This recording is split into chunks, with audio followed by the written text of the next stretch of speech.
नमस्कार, देवभूमि IAS academy के YouTube channel में आपका स्वागत है। आज का हमारा विशेष टॉपिक है भारत और विश्व के भूगोल के अंतर्गत एक और महत्वपूर्ण पार्ट, विश्व और भारत के पर्वत या पर्वत के प्रकार, माउंटेन्स ऑफ द वर्ल्ड। और इसमें इंडिया के भी पर्वत होंगे, किस प्रकार के पर्वत होते हैं। सबसे पहले पर्वत होते क्या हैं। भूगोल की लैंग्वेज में अगर पर्वत पूछता है क्या होता है तो हमारी समझ में आता है कि भूपृष्ठ से, भू या क्रस्ट से ऊपर उठा हुआ भाग पर्वत कहलाता है। जनरली ये पर्वत हमारी समझ में इतना आता है कि ये पर्वत है, ये पठार है, ये पर्वत। वैसे ये पर्वत चोटी हुआ, चोटी, और ये पठार। मतलब प्रायः जो पर्वत जिन्हें हम कहते हैं माउंटेन्स कहते हैं, उनके शीर्ष नुकीले होते हैं और जो पठार होते हैं ना, उनके शीर्ष सपाट होते हैं। ये प्लेट्यू कहलाते हैं और ये माउंटेन्स कहलाते हैं। लेकिन ये माउंटेन्स के अंतर्गत भी दो कंडीशन है। माउंटेन रेंजेज, एक माउंटेन रेंज होती है, जैसे हमने सुना है कि हिमालय एक माउंटेन रेंज है ये, और इसके अंतर्गत एक माउंट एवरेस्ट है, ये चोटी हुई है। तो यहां पर हम रेंजेज की बात कर रहे हैं कि ये जो हिमालय, चोटियों की बात नहीं कर रहे हैं।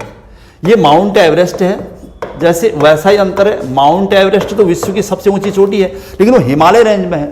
और ये जो दिखा रहे हैं हम लोग, इस टाइप से दिखा रहे हैं, इसमें ये हिमालय है या महान हिमालय कहते हैं हम, जैसे ग्रेट हिमालय।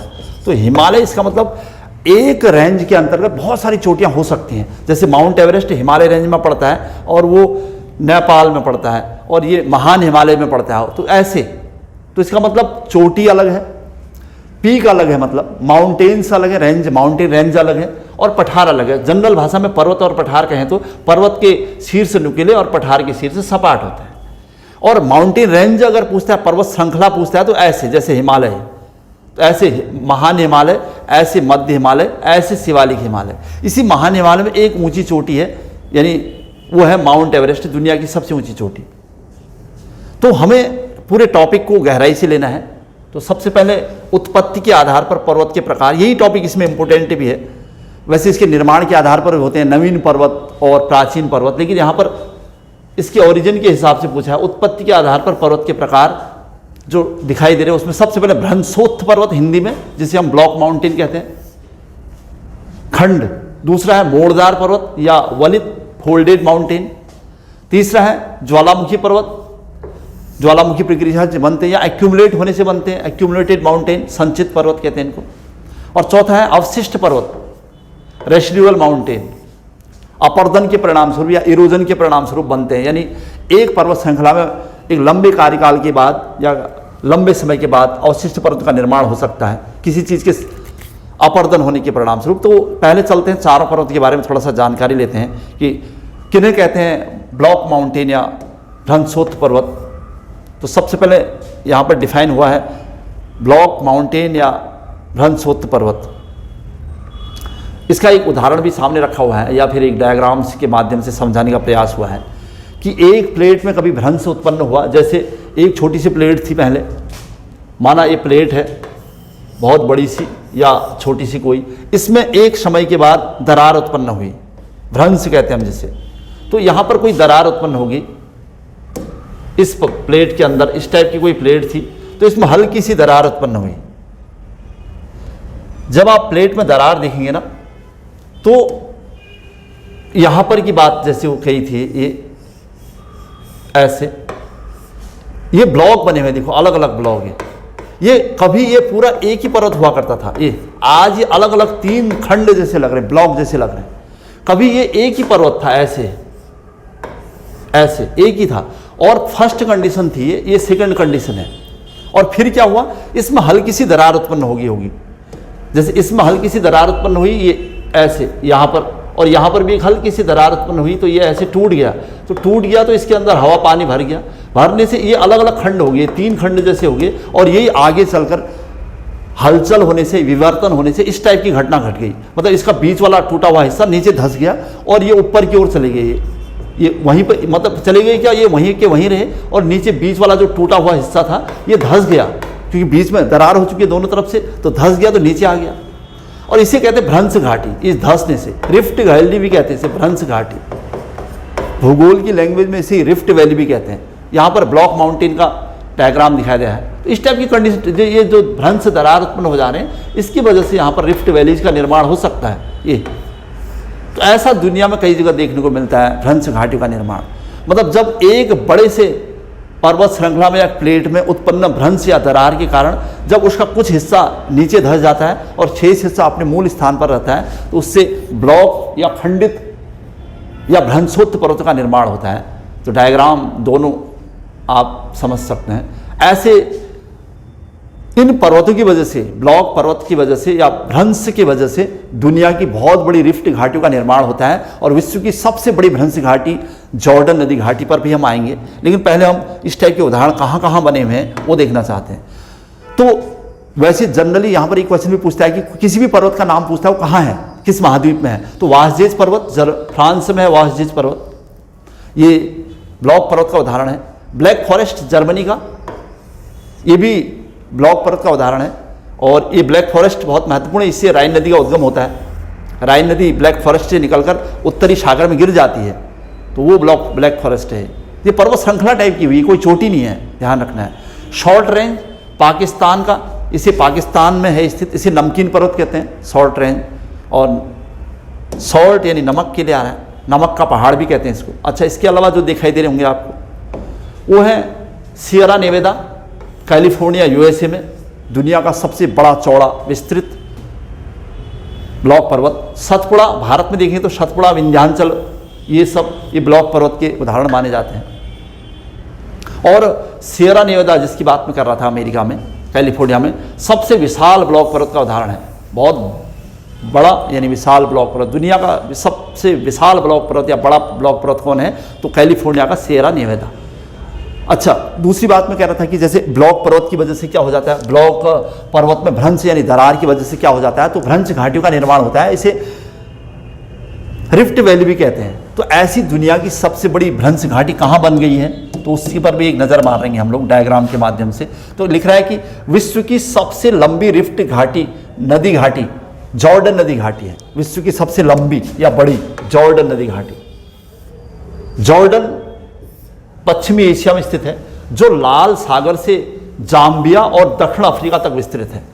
थोड़ा सा एक डायग्राम के माध्यम से यहाँ पर दिखाया गया है कि कैसे वो फैल रही है, वहाँ पर कैसी घाटी बन चुकी है। ये देखिए अफ्रीका महाद्वीप या कॉन्टिनेंट का एक डायग्राम, यहाँ पर ये देखिए ये लाल सागर है, यहाँ पर लाल सागर है और इसके ऊपर यहाँ ये इधर कहीं जॉर्डन है, इजराइल, ये जॉर्डन। तो जॉर्डन से लेकर इजराइल इधर की तरफ सब ये फिलिस्तीन वगैरह ये देश है और यहाँ से लेकर यहाँ तक ये पूरी ऐसे फैल रही घाटी है। मतलब ये कहो कि ये टूट रही है दो भागों में, क्योंकि एक प्लेट इधर की ओर जा रही है, इसका एक सिरा इधर की ओर जा रहा है और एक सिरा इधर की ओर जा रहा है। इसको भूगोल की लैंग्वेज में अपसरण कहते हैं, अपसरण, डाइवर्जेंट। अपसरण मतलब डाइवर्जेंट हो रहा है। कभी कभी अभिसरण भी होता है, यानी प्लेटें एक दूसरे के करीब आ जाती हैं। जब प्लेटें एक दूसरे के करीब आती है तो हिमालय जैसे पर्वत श्रृंखलाओं का निर्माण होता है, वो टकरा जाती हैं आपस में, उनके बीच जो अवसाद वगैरह कुछ भरा होता है तो उससे उसके मुड़ने से अवसादी पर्वत हिमालय बन जाता है। लेकिन यहाँ पर अपसरण हो रहा है, यानी डाइवर्जेंट हो रहा है। ये प्लेटें एक दूसरे के दूर हट रही हैं, दूर हट रही हैं, तो एक घाटी का निर्माण हो रहा है, भ्रंश घाटी। लेकिन एक क्यों हो जा रहा है ऐसा, तो एक प्लेट में भ्रंश दरार की वजह से ऐसा हो रहा है, प्लेटें दूर हट रही हैं। ये मतलब ये अपसरण का भी उदाहरण है और ब्लॉक माउंटेन का भी उदाहरण है, या ब्लॉक माउंटेन के परिणाम का उदाहरण कहना चाहिए। ब्लॉक माउंटेन तो बहुत सारे बने हैं, यहाँ पर माउंटेन नहीं दिखाया गया यहाँ पर कि ब्लॉक माउंटेन्स या ब्लॉक पर्वतों में भ्रंश की वजह से क्या परिणाम हो जा रहे हैं। तो दुनिया की सबसे बड़ी भ्रंश घाटी का निर्माण हो गया है और ऐसा कुछ देखने को मिल रहा है। वहाँ पर इतना बड़ा सा गैप देखने को मिलेगा। एक समय ऐसा आएगा ये वाला पोर्शन उसका अलग हो जाएगा, अफ्रीका महाद्वीप का, एक और नए महाद्वीप का जन्म होगा। तो ये सब अपसरण या डाइवर्जेंट की वजह से होता है। प्लेटों में प्लेट विवर्तन की सिद्धांत आपने पढ़ा है, तो उसमें ये बताया गया कि जो प्लेट टेक्टोनिक थ्योरी है उसमें 3 टाइप की प्लेटों में विवर्तन हो रहा है। एक तो प्लेटें एक दूसरे के करीब आ रही हैं तो अभिसरण कहते हैं उसको, कन्वर्जेंट कहते हैं उसको। एक प्लेटें एक दूसरे से दूर हटती हैं तो उसे अपसरण कहते हैं, डाइवर्जेंट कहते हैं। और कभी कभी प्लेटें एक दूसरे से घिस जाती हैं तो उसे संरक्षण कहते हैं। तो यहाँ पर कंडीशन अपसरण की जैसी आ रही है, लेकिन यहाँ पर कंडीशन ब्लॉक पर्वत का उदाहरण देने की है कि ब्लॉक पर्वत की वजह से या ब्लॉक पर्वत के निर्माण की प्रक्रिया के दौरान क्या क्या हो सकता है। तो दुनिया की सबसे बड़ी भ्रंश घाटी का निर्माण हो जाता है। तो दुनिया की सबसे बड़ी भ्रंश घाटी पूछे तो जॉर्डन नदी घाटी, और ये जॉर्डन से लेकर, जॉर्डन नदी घाटी हम इसे कहते हैं, और ये जॉर्डन से लेकर दक्षिण अफ्रीका तक विस्तृत है। लगभग 4800 किलोमीटर यानी 5000 किलोमीटर की गहरी या लंबी ग्रंथ घाटी ऐसे बन रहा है, यानी अफ्रीका के 2 हिस्से होने वाले हैं कुल मिला के। चलिए, ब्लॉक पर्वत का उदाहरण था हमारे सामने, अब इसी कड़ी में हम लोग आगे बढ़ रहे हैं। उसके अलावा दूसरा उदाहरण है वलित पर्वत, फोल्डेड माउंटेन हम जिसे कहते हैं। क्योंकि वलित पर्वत भारत में बहुत बड़े प्रसिद्ध हैं, इस वजह से वलित पर्वत को हमारी लैंग्वेज में फोल्डेड माउंटेन भी कहते हैं। इसमें होता क्या है, 2 प्लेटें एक दूसरे के करीब आती हैं। देखिए, ये प्लेटें एक दूसरे के करीब आई और इसमें एक महाद्वीपीय प्लेट या एक महासागरीय प्लेट, ये कमजोर एक मजबूत प्लेट है, तो ये आपस में धंस जाती हैं। जैसे हिमालय निर्माण की प्रक्रिया हुई, हमने सुना है कि हिमालय निर्माण की प्रक्रिया में क्या हुआ कि 2 प्लेटें एक दूसरे के करीब आई थी। एक साइबेरियन प्लेट थी, ये ईस्ट की तरफ जा रही थी, साइबेरियन प्लेट ईस्ट की तरफ, और ये इंडो ऑस्ट्रेलियन प्लेट थी, नॉर्थ ईस्ट की तरफ जा रही थी ऐसे। और इनके बीच था टेथिस सागर, जिसमें कई समय से अवसाद, मिट्टी, जल, कंकड़, धूल भरा हुआ था। जब ये Indo Australian plate, Bharat Australia plate Siberian plate से टकराई जो कि ईस्ट की तरफ जा रही थी, तो इसके अंदर धंस गई। धंसने से क्या हुआ, इस बड़ी प्लेट में जब छोटी प्लेट धंसी तो इसके पास जो टेथिस सागर था ना, इसके मलबे के उठने से यहाँ हिमालय का निर्माण हो गया। हिमालय क्या, केवल हिमालय नहीं बना, हिमालय के निर्माण की प्रक्रिया के दौरान ये चुनलुन पर्वत चाइना का, ये पामीर का पठार, इसके अलावा काराकोरम, महान हिमालय, मध्य हिमालय, शिवालिक हिमालय, इस टाइप की कंडीशन बन गई। मतलब कई कंडीशन बनी। ये कन्वर्जेंट की वजह से होता है जब प्लेटें एक दूसरे के करीब आ जाती हैं। ये प्लेट विवर्तन के सिद्धांत के अनुसार है। मतलब हिमालय का निर्माण कुल मिला के अभिसारी प्लेटों की वजह से हुआ है और 2 प्लेटों के एक दूसरे करीब आने से हुआ है। उसमें कौन सी प्लेट है, एक साइबेरियन प्लेट है और ये इंडो ऑस्ट्रेलियन प्लेट है, भारत ऑस्ट्रेलिया प्लेट। और इनके बीच उत्पन्न जो टेथिस सागर था, इसके अवसाद के मुड़ने से, फोल्ड होने से, वलित होने से हिमालय पर्वत का निर्माण हुआ है। तो वलित पर्वत ऐसे होते हैं, प्लेटों के बीच अवसाद के मुड़ने अथवा पृथ्वी की आंतरिक शक्तियों के धरातल की चट्टानों के मुड़ जाने से बनते हैं। ये तो डेफिनेशन है, एक बता रहा था मैं उदाहरण इसका, हिमालय है। तो कैसे कैसे 2 प्लेटों के बीच अवसाद आता है और उसके मुड़ने से मोड़दार पर्वत या हिमालय पर्वत बन जाते हैं। दुनिया के बहुत सारे मोड़दार पर्वत के उदाहरण मैं आपको दिखाता हूं पहले, तब जाके इस डायग्राम के माध्यम से हम दिखाते हैं। उदाहरण देखिए, वलित पर्वत के उदाहरण या फोल्डेड माउंटेन्स के उदाहरण। हिमालय, भारत में हिमालय पर्वत, ये फोल्डेड माउंटेन। दूसरा अराकनयामा, अराकनयामा म्यांमार में है, इसे म्यांमार का हिमालय भी कहते हैं, म्यांमार के पश्चिमी भागों, उत्तर पश्चिमी भागों में। अरावली भी इसके अंतर्गत आता है। हालांकि अरावली वलित पर्वत के अलावा और एक्यूमुलेटेड माउंटेन, संचित पर्वतों में भी आता है। और लेकिन फिर भी उदाहरण ऐसे प्रश्न बनाए इससे कि प्राचीनतम वलित पर्वत का उदाहरण बताओ, तो विश्व की प्राचीनतम वलित पर्वत का उदाहरण जो भारत में है तो वो अरावली माना जाता है। अच्छा, कॉकेसस पर्वत, यूरोप को एशिया से जोड़ने वाला। आल्प्स पर्वत, फ्रांस, इटली और स्विट्जरलैंड की सीमा पर। पिरेनीज पर्वत, स्पेन, फ्रांस की सीमा पर, स्पेन, पुर्तगाल की सीमा पर, सॉरी। जूरा पर्वत, स्विट्जरलैंड। यूराल पर्वत, रूस के बीचों बीच में। तो ये कभी कभी सीधा पर्वत कहाँ है पूछता है, जैसे यूराल पर्वत कहाँ है, तो साइबेरिया, रूस के मध्य में है। यहाँ से यूराल नदी निकलती है, काला सागर में गिरती है, और ये यूराल पर्वत एक हिसाब से यूरेशिया के बीचों बीच में है। जूरा पर्वत जर्मनी और स्विट्जरलैंड या फ्रांस, इनकी सीमा पर है, तो मेनली यहाँ पर स्विट्जरलैंड आया है। पिरेनीज पर्वत पुर्तगाल और स्पेन की सीमा पर। आल्प्स पर्वत इटली, फ्रांस की सीमा पर या इटली की सीमा पर, इटली और फ्रांस। कॉकेसस पर्वत यूरोप को एशिया से जोड़ने वाला, काला सागर और दुनिया की सबसे बड़ी झील कैस्पियन सागर झील के बीच है जो कॉकेसस पर्वत, वहाँ कॉकेसस कंट्री भी है। तो ऐसा लग रहा है कि दुनिया की बहुत बड़ी पर्वत श्रृंखलाएं सब वलित पर्वतों के अंतर्गत आती हैं। ऐसे ही और ग्रेट डिवाइडिंग रेंज, ऑस्ट्रेलिया की पूरी भागों में, ऑस्ट्रेलिया की सबसे बड़ी पर्वत श्रृंखला। एटलस पर्वत, अफ्रीका का, उत्तरी अफ्रीका, सहारा मरुस्थल के पास। और इसके अलावा एंडीज पर्वत विश्व का सबसे लंबी पर्वतमाला है, जिसे एंडीज पर्वतमाला। और रॉकीज उत्तरी अमेरिका में, दुनिया की दूसरी सबसे ऊंची पर्वतमाला। तो इसका मतलब ये हुआ कि दुनिया की जितनी भी लंबी पर्वत श्रृंखलाएं हैं वो सब वलित पर्वत के उदाहरण माने गए हैं। जैसे एंडीज विश्व की सबसे लंबी पर्वतमाला, एंडीज दक्षिण अमेरिका में है, और रॉकीज उत्तरी अमेरिका में, दुनिया की दूसरी सबसे ऊंची पर्वतमाला। एंडीज की जो लंबाई है मतलब लगभग 7200 किलोमीटर है और रॉकीज की 6000 किलोमीटर। तो इतनी लंबी पर्वत श्रृंखलाएं सब वलित पर्वत के उदाहरण है। जबकि हिमालय लगभग 2400 किलोमीटर और थोड़ा बढ़ा दिया जाए तो 3200 किलोमीटर तक लंबा है। ऐसे ही Australia great dividing range, Ural पर्वत, ये सब कहीं न कहीं वलित पर्वत के उदाहरण है। एक नज़र मारते हैं डायग्राम, अगर दिखाई देता है आपको क्लियर तो उसमें हम थोड़ा सा विश्व के पर्वतों पर नज़र मारेंगे जो खासकर वलित पर्वतों के उदाहरण दिखाए जा रहे हैं। तो ये देखिए विश्व का मैप सामने रखा हमने, और इसमें मैं आपको कुछ वलित पर्वत के, जैसे अभी हमने बताया एटलस पर्वत, देखिए एटलस पर्वत ये है अफ्रीका के, ये अफ्रीका ना, ये सहारा मरुस्थल है, अफ्रीका के उत्तर पश्चिम की तरफ है एटलस माउंटेन। जनरल पूछते हैं एटलस माउंटेन कहाँ है। और देखेंगे तो ड्रैकन्सबर्ग पर्वत जिसका उल्लेख नहीं हुआ था, ये ड्रैकन्स पर्वत है दक्षिण अफ्रीका में। और ड्रैकन्सबर्ग ऐसे प्रश्न पूछ रहा है डायरेक्ट, कहाँ है ड्रैकन्सबर्ग पर्वत, दक्षिण अफ्रीका में है ये ड्रैकन्सबर्ग। और ये एटलस पर्वत था, एटलस माउंटेन। ये सब इस टाइप के उदाहरण है। और ऑस्ट्रेलिया में जाओगे तो देखो यहाँ पर ग्रेट डिवाइडिंग रेंज लिखा हुआ है, ये ऑस्ट्रेलिया की पूरी भागों में ये ग्रेट डिवाइडिंग रेंज है, ये भी वलित पर्वत का उदाहरण है। ग्रेट डिवाइडिंग रेंज, ये 3 बड़े अच्छे उदाहरण बताए मैंने आपको। इसके अलावा दुनिया की सबसे लंबी पर्वत श्रृंखला ये एंडीज पर्वतमाला, ये दक्षिण अमेरिका के पूरी तरह से पूरे दक्षिण अमेरिका में फैली हुई है। ये एंडीज है, दुनिया की सबसे लंबी यानी 7200 किलोमीटर लंबी पर्वत श्रृंखला है। और ये रॉकीज लिखा है, देखो रॉकीज दिखाई दे रहा होगा आपको, ये रॉकीज पर्वतमाला, ये रॉकीज दुनिया की दूसरी सबसे लंबी पर्वत श्रृंखला। ये अपलेशियन पर्वत है, यहाँ पर अपलेशियन पर्वत यूएसए में है, अपलेशियन कहते हैं इसे, अपलेशियन। ये भी कहीं कहीं इसके उदाहरणों में आता है अपलेशियन पर्वत। तो ये सब उदाहरण देखने को मिल रहे थे हमें। यूराल पर्वत यहाँ पर दिखाई दे रहा है, देखो यूराल पर्वत। और कहा था मैंने ब्लैक सागर और ये कैस्पियन सागर, यानी कैस्पियन सागर झील और काला पर्वत को मिलाने वाली ये कॉकेसस पर्वतमाला है, कॉकेसस। ये काला सागर और कैस्पियन सागर झील को जोड़ती है, यानी यूरोप को एशिया से जोड़ती है, कॉकेसस पर्वतमाला। तो इतने सारे उदाहरण दिखा रहा था मैं आपको, बड़े बड़े उदाहरण, ये सब जैसे ये सारे उदाहरण ना कहीं मोड़दार पर्वत या फोल्डेड माउंटेन के हैं। इसका मतलब मोड़दार पर्वत, और उसमें भारत में हिमालय तो मैंने आपको दिखा रही थी, वो हिमालय ये है, ये हिमालय। और भारत के इधर की तरफ यानी जाएंगे इंडो चाइना पेनिनसुला में, यहाँ पर अराकन यामा होगा, म्यांमार में अराकन यामा।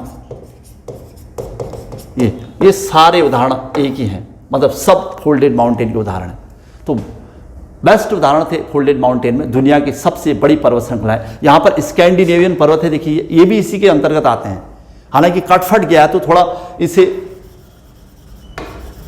रेसिडुअल माउंटेन के उदाहरणों में भी शामिल किया जाता है, जैसे अरावली को है। ये स्कैंडिनेविया पर्वत है इधर यूरोप में, स्कैंडिनेविया पर्वत। यहाँ पर स्कैंडिनेवियन कंट्रीज भी होते हैं, जैसे नॉर्वे, स्वीडन, डेनमार्क, आइसलैंड, ये सब स्कैंडिनेवियन कंट्रीज हैं। अगर आपसे पूछे स्कैंडिनेवियन कंट्रीज कहाँ है तो यूरोप में है, इधर नॉर्वे, डेनमार्क, आइसलैंड, ये तो स्कैंडिनेविया पर्वत से लगे हुए हैं। यूराल पर्वत रूस के बीचों बीच में है, काकेशस पर्वत यूरोप को एशिया से जोड़ता है, हिमालय पर्वत भारत और अराकन यामा म्यांमार, ड्रैकन्स पर्वत दक्षिण अफ्रीका, एटलस पर्वत उत्तर पश्चिमी अफ्रीका, अपलेशियन पर्वत यूएसए, रॉकीज पर्वत अमेरिका फिर से, और ये एंडीज पर्वतमाला दक्षिण अमेरिका, और ग्रेट डिवाइडिंग रेंज ऑस्ट्रेलिया। ये सब उदाहरण थे फोल्डेड माउंटेन के।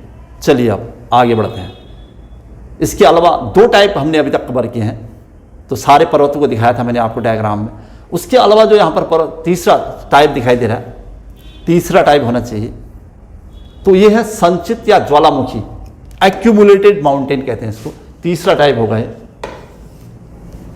किसी चीज के इकट्ठा होने से बने हैं, संचित होने से बने हैं। जैसे बालू के इकट्ठा होने से बालू का पर्वत बन जाता है, उसे इसे ज्वालामुखी भी पर्वत कहते हैं, क्योंकि ज्वालामुखी जब फ्रस्ट हुआ, उद्गार हुआ, तो वो पृथ्वी के अंदर का मैग्मा धरातल पर आके इकट्ठा हो गया, वो भी इकट्ठा होने से बन रहा है। तो ज्वालामुखी पर्वत भी इसमें आते हैं। और ज्वालामुखी पर्वत के अलावा जितनी भी चीजें एक्यूमुलेट इकट्ठा होने से बनते हैं वो सब इसमें आते हैं। जैसे भूपटल पर धूल, मिट्टी, बालू या कंकड़ पत्थर के जमा होने से और लावा के इकट्ठा होने से, लावा यानी पृथ्वी के अंदर का जो मैग्मा है, उससे बन जाते हैं। इसके उदाहरण है बालू का स्तूप, राजस्थान में यानी बालू का बहुत बड़ा सा स्तूप है, एक बहुत बेस्ट उदाहरण है इसका। इसके अलावा एकांकागुआ चिली और अर्जेंटीना की सीमा पर दक्षिण अमेरिका में एंडीज पर्वतमाला की सबसे ऊंची चोटी है ये एकांकागुआ, और ये ज्वालामुखी पर्वत का उदाहरण है। ओजस डेल सलादो, ये भी अर्जेंटीना और चिली की सीमा पर है, ओजस डेल सलादो, और ये सक्रिय ज्वालामुखी पर्वत माना जाता है। जबकि एकांकागुआ शांत ज्वालामुखी पर्वत है, मतलब ये शांत ज्वालामुखी पर्वत है, शांत ज्वालामुखी, और एंडीज की सबसे ऊंची चोटी बन चुकी है अब तक। जबकि ओजस डेल सलादो सक्रिय ज्वालामुखी पर्वत है, सफरी ज्वालामुखी पर्वत, ऐसे हैं दोनों साथ साथ ही। इसके अलावा किलिमंजारो अफ्रीका, कीनिया और तंजानिया की सीमा पर पूरे अफ्रीका महाद्वीप की सबसे ऊंची चोटी है, ये भी ज्वालामुखी पर्वत का उदाहरण है।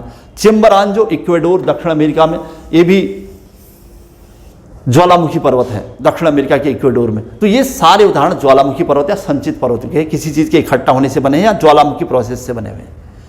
और लास्ट था इसी के अंदर में चौथा पार्ट, जो न ज्वालामुखी से बने हैं, न अवसादों के मुड़ने से या फोल्ड होने से बने हैं, न ही किसी चीज़ के भ्रंश या दरार की होने की वजह से उत्पन्न हुए हैं। तो ये है अपर्दन, इरोजन के परिणाम स्वरूप, चट्टानों में अपर्दन की प्रक्रिया के परिणाम स्वरूप इनका निर्माण होता है। बड़ा सा पर्वत था ये, देखिए ऐसे। एक समय ऐसा आया जब यहां से हवा का दबाव रहा, यहां से भी हवा का दबाव, यहां से भी हवा का दबाव, हवा पानी या जो भी भौतिक घटनाएं घटी, तो ये जो पर्वत इस टाइप का दिख रहा था ना आपको, इस पर्वत ने अपना आकार बदल दिया। ये पर्वत ऐसा बन गया, देखो तीखा, क्योंकि इसने इस पर और दबाव डाला, यहां से इस पर दबाव पड़ा और दबाव पड़ते रहा, तो इसका कटाव हो गया, अपर्दन हो गया। तो ये पर्वत जो अभी दिखाई दे रहा था इस कलर में, तो ये इस टाइप का हो गया, तीखा जैसा हो गया। ये तीखा मतलब चट्टान, मतलब एक चोटी जैसी बन गई, लग रहा है ये चोटी है। अब इसका मतलब जो पर्वत श्रृंखलाएं हैं वो तो वलित पर्वत के उदाहरण हैं, और जो चोटियां हैं खासकर वो सब अवशिष्ट पर्वत के उदाहरण हैं, क्योंकि पर्वत श्रृंखलाओं में अपर्दन के परिणाम स्वरूप पर्वत चोटियों का निर्माण हो जाता है इस वजह से। तो ये अब बन गया ये रेसिडुअल माउंटेन, मतलब इसी पर्वत श्रृंखला में हवा का दबाव के परिणाम स्वरूप उसका अपर्दन हुआ, कटाव हुआ, तो ऐसी चोटियां निकल के आ गई, उसे कहते हैं अवशिष्ट पर्वत। तो इसके उदाहरण जो बेस्ट उदाहरण है, वैसे तो बहुत सारे उदाहरण हैं इसके, वो है सियरा, स्पेन में, यूरोपीय देश स्पेन में एक सियरा पर्वत है, इसका बेस्ट उदाहरण। माउंट मैकिनले है, मेसा और बूटी अमेरिका में, अलास्का में है माउंट मैकिनले, पूरे उत्तरी अमेरिकी महाद्वीप की सबसे ऊंची चोटी भी है। मेसा और बूटी भी अमेरिका में, इनका भी अपर्दन हुआ है। विंसन मैसिव अंटार्कटिका में है, ये भी धीरे धीरे इसका भी अपर्दन हुआ है। माउंट कोस्युस्को ऑस्ट्रेलिया में है, ऑस्ट्रेलिया की सबसे ऊंची चोटी। और नीलगिरी राजमहल की पहाड़ियां हमारे वहाँ भारत में हैं, इनका भी कहीं न कहीं अवशिष्ट पर्वत निर्माण में नाम है। तो ये था हमारा टॉपिक छोटा सा, पर्वत, उनके प्रकार, पर्वत और पठार में अंतर, और विश्व की सबसे लंबी पर्वत श्रृंखलाओं के उदाहरण, और विश्व की सबसे बड़ी भ्रंश घाटी और पर्वतों के प्रकार में, ये हमारा आज का विशेष टॉपिक था। ये श्रृंखला जारी रहेगी। इसके अलावा पर्वत के अलावा पठार और बहुत सारे इसके पार्ट अभी होने बाकी हैं, लेकिन इस बीच हमने अप्रैल माह का करंट अफेयर अपडेट कराना है, जिसमें हमें एक वीडियो उत्तराखंड और एक भारत के करंट अफेयर से संबंधित आपके सामने आने वाला है, और विद इन 1 और 2 डेज में हम ये सब आपके सामने रख देंगे। चलिए आज की क्लास यहीं पर समाप्त हो रही है। जय हिंद, जय उत्तराखंड।